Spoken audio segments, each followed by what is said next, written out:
Okay, I can explain. Well, hello everyone. Indecisive Girl here, and welcome back to my channel.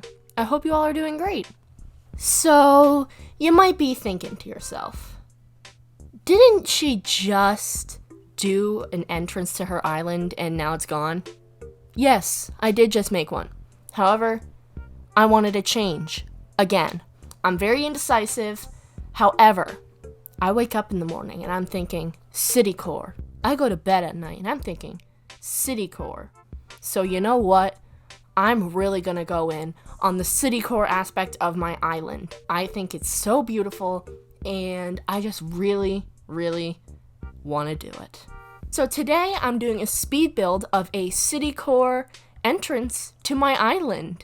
I'm really excited and I think it's gonna turn out great. So without further ado, let's get into the build. Alright, before I say anything else, I just wanted to let you know that all the codes for the designs I used will be in the description below. So the design of this building is particularly inspired by another Animal Crossing player, Crossing Kokiri on Instagram. So I sort of took the layout of this building and sort of changed a few things by adding a couple more loft beds and wooden bookcases. The road designs that I'm using were also made by Crossing Kokiri on Instagram, so I'll link their account down below so you can check them out. So I decided to put dirt pathing underneath my road designs because I wanted the paths to show up on the map, so a lot of time was spent actually laying down these paths. Oh, and you also might notice how I have a little outro for this video, and that's because my little brother, he asked, "Hey Morgan, what's your favorite Animal Crossing song?" And I said, "Oh, probably 8 p.m. from Animal Crossing Wild World." And then before I knew it, he made a little outro for me with that song in the background, and I thought it was so cute, so I'm, of course, including this in the video. So in a couple seconds, you'll see a bit of a jump cut, and that's because I started making the building. Yeah, right there. I started making the building, however, I realized that the measurements were wrong, and I wanted to push the building back a little bit, so that's what that cut's all about. I wanted to make sure that there was enough distance between the building and the road.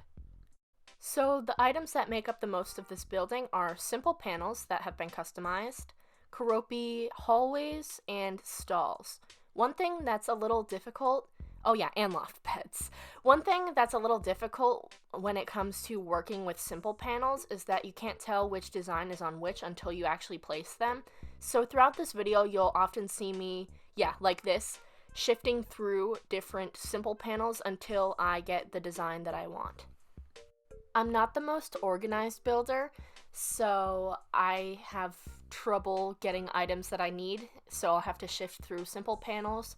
However, I feel like I am more organized than I was in my previous Japanese-inspired city build, where I always constantly had to make jump cuts of me going back to my house and getting items that I wanted to use.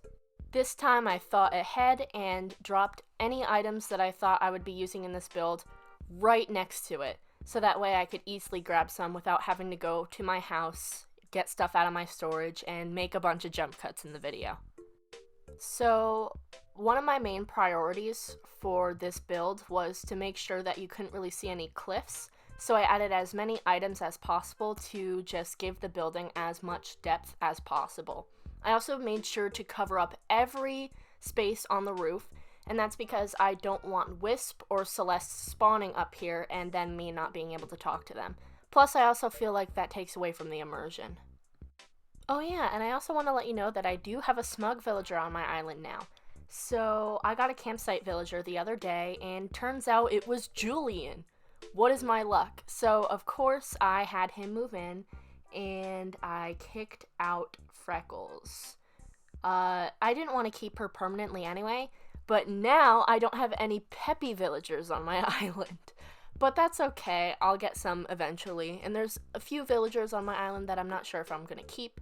Obviously, I'm not keeping Simon because that gives me 3 lazy villagers and I just want 2. So yeah, he's going to be going bye-bye.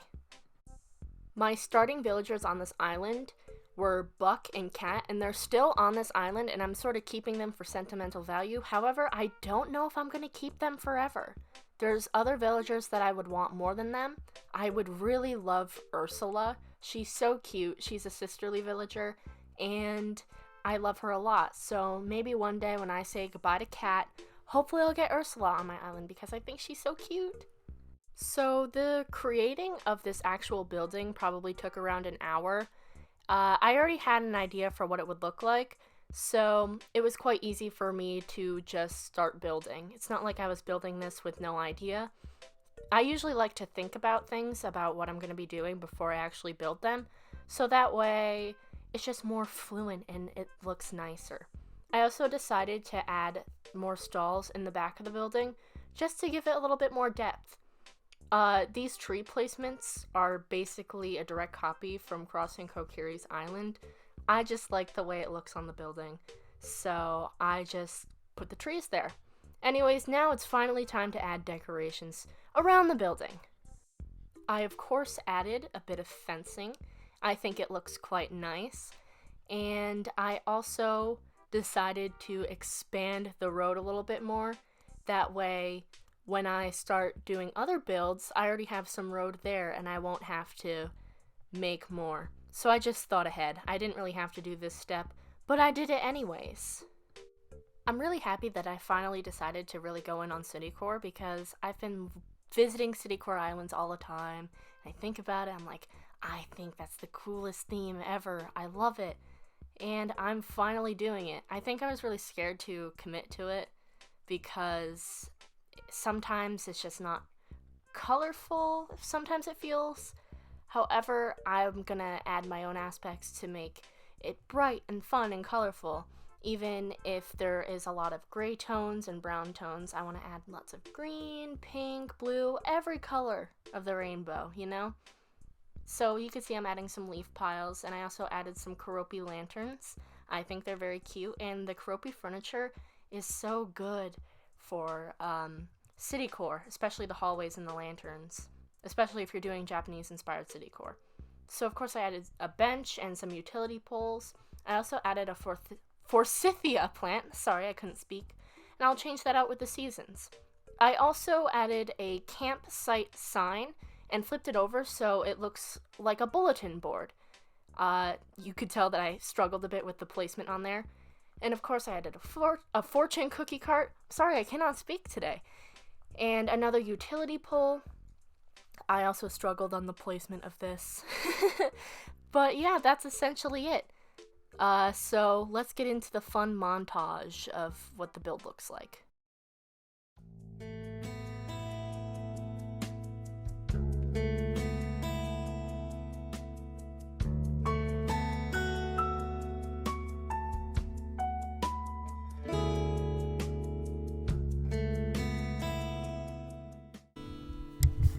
And that is all for today's build. I'll give you a little walkthrough of it. Of course, I just love this area. I've really loved Citycore for a while now, and it's about time that I have followed through with it because I think this looks absolutely amazing. So if you like this video, leave it a like and a comment if you want to. I'm planning to do a lot more Citycore builds, especially Japanese-inspired Citycore, so if you're interested in that, hit the subscribe button. I'm really thankful for all of the support that I've been getting recently. I've gained so many subscribers, and every time I just get super excited. I tell my whole family, I'm like, look, I gained another subscriber. And I love reading comments and responding, and all the feedback that I get is really important to me. So if you've watched all the way to the end, thank you so much, and I'll see you in the next video. Bye-bye!